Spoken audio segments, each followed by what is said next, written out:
Hello, Tim from Fair Play Now on the 17th of February 2023. And if you've been watching my videos all week, you know what I'm going to say next. Yes, Oxford, tomorrow, 1 p.m, Broad Street. I'll be there, and I know many people who watch me will also be there as well. And greatly looking forward to it. Should be a great day. And look forward to seeing you there if you're going. So today I had to be speaking to this young lady just briefly, and she is a student, and she was saying how she is in her final year, will be doing her final exams in a few months' time, and she was telling me that the thing she's studying is environmental studies. Now, I kind of felt like saying to her, yeah, all this stuff you've been learning over the last 3 years or so about climate change, you might need to be rethinking that not too long after getting your degree. So, but I was diplomatic and I refrained from saying that. It was only a very quick passing conversation anyway, to a lady who served me at in a sort of a pub today. Anyway, the reason why I'm mentioning that is this whole climate thing is the reason why they're trying to impose all of these 15-minute city things that we're going to be going up and rallying about tomorrow in Oxford.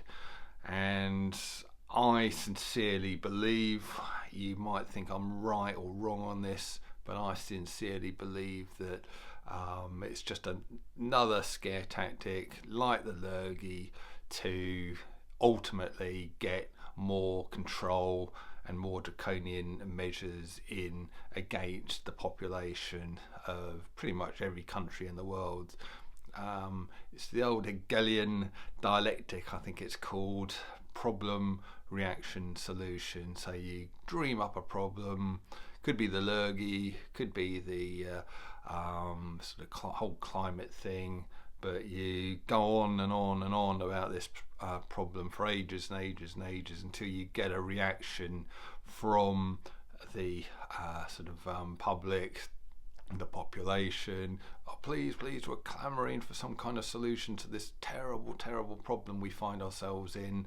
And then, lo and behold, in steps the powers that shouldn't be, the government, whoever it is, these NGOs, and go, oh yeah, you know what, we might just have something for you that might solve everything.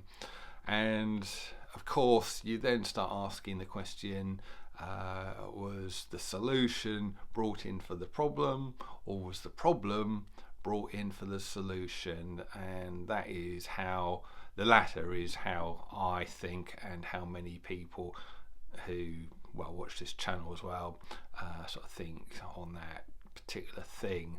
So I think we need to fight back against all of this nonsense. I think we are beginning to sort of wake people up. All of these things just aren't flying like they used to. I saw a video with this lady today who was kind of saying the same thing. She was saying that all of these scare tactics that the powers that shouldn't be are sort of trying on, they're kind of coming thick and fast because they're getting desperate. They know they're failing, they know they're not going to win, and they're just trying to throw absolutely everything at us, hoping something's going to stick, whether it is another lurgy, whether it is climate change, and believe it or not, it looks like they're even trying on, I can't believe this, it's just ridiculous, the whole alien invasion thing. It looks like they're kind of trying to ramp that up, but none of it is flying. Pardon the pun there, not intended, flying saucers and all that, but all of this stuff just isn't flying like it used to a few years ago, when people were, oh yeah, very scared about climate change. Oh yeah, very scared about this terrible lurgy.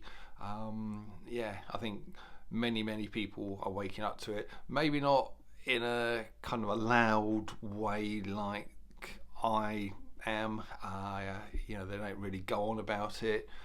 Maybe they're embarrassed to admit that they've been wrong for the last few years, but I think deep down, kind of almost everybody, apart from the most brainwashed, or however you want to describe them, the deepest asleep people.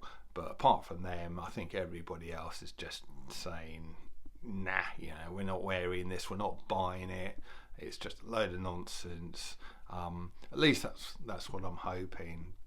Now, that kind of brings me back nicely to Oxford tomorrow. I'm really looking forward to it. I think it might be a really fantastic turnout. I'm going to obviously be shooting footage of the day, and just trying to get a general flavour of how the day is going to be and pass it on through to you guys. But I've got a feeling it's going to be a wonderful day. I think it's going to wake up a lot more people to the nonsense, and I think that's what we just need to keep on doing. I actually mentioned yesterday I went to this meeting. It was in a little town in West Sussex called Burgess Hill, and they've got these really shoddy roadworks going on, which many people also think is designed to basically make driving cars through the place that much more difficult, and sort of trying to sort of get towards the 15-minute city type of thing. Not doing it very well there. When I edit the footage I shot last night, you'll see some very shoddy workmanship with these new roadworks they're doing there. But yeah, a very interesting evening. There's councillors there. There's all sorts. But I think we just need to start doing this kind of thing absolutely everywhere. Having these kind of events, having these kind of rallies, and even getting into council meetings, into the public gallery there, and just keeping a much closer eye on what these people are up to, and just to make sure they know that we just do not consent. It's quite interesting. It's almost like seeing how democracy works last night, because there's all sorts of people there, mainstream people as well, actually, not just the likes of me. There was quite a lot of mainstream people there who, they might have sort of thought, oh yeah, better go and get the big V, better safe than sorry, and kind of complied with the tyranny of the lockdowns.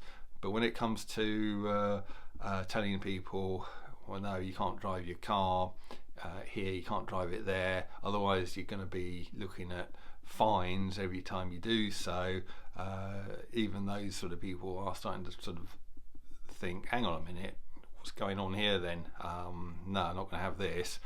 And it was an interesting one last night, because we had mainstream people there and the likes of me and you there as well, so it was very good indeed. There was a couple of councillors there as well, and one of them was saying how he is just going to make sure that in this local council to the place called Mid Sussex District Council, he is going to sort of raise the question in the next meeting to sort of ensure that there is not going to be anything restrictive coming down the pipeline.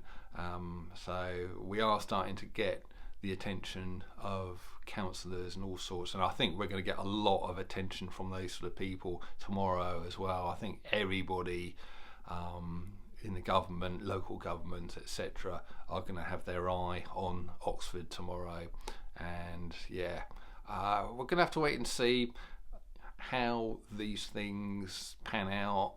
But I think we just need to keep at it, really. If the Burgess Hill thing last night doesn't get any results, if the thing in Oxford tomorrow doesn't get any results, we'll just keep going. We'll just keep on going, and we'll sort of just pop up here, there and everywhere until we tell the powers that shouldn't be that we do not consent to their tyranny. I'm going to finish this off. I saw a Mark Devlin video that he did a few weeks ago, and he was talking about the whack-a-mole game, the fairground game where you've got the little things popping up out of holes, and it's a test of your reactions. You have to they only pop out for about a second and then go back down again, and you have to sort of whack them with the hammer thing that you've got with the game on the head, sort of thing, and before they go back down, and then you score your points. And he was saying how basically he was talking about how with the powers that shouldn't be, just when you think you're getting somewhere against them in one way, they just pop up again in another area, and then it's a whole another thing you've got to fight against. So it's like we're playing whack-a-mole against them, sort of, is how he is describing it. But I think that is a two-way street. What Mark didn't say, and what I think I've kind of mentioned this before, they're also playing that game with us as well. We are sort of like the little moles that pop up here, there and everywhere, and as soon as they sort of whack us down in one area, we just keep popping up in another, and it's must just be getting so frustrating for them. And I've seen just today there's another case, can't remember where it is exactly, somewhere in England, but sort of another group of people have just kind of got off their lockdown fines. They're sort of in trouble with the law for breaking lockdown rules, and they fought it and they've won their case, so they've had the whole lot of nonsense thrown out.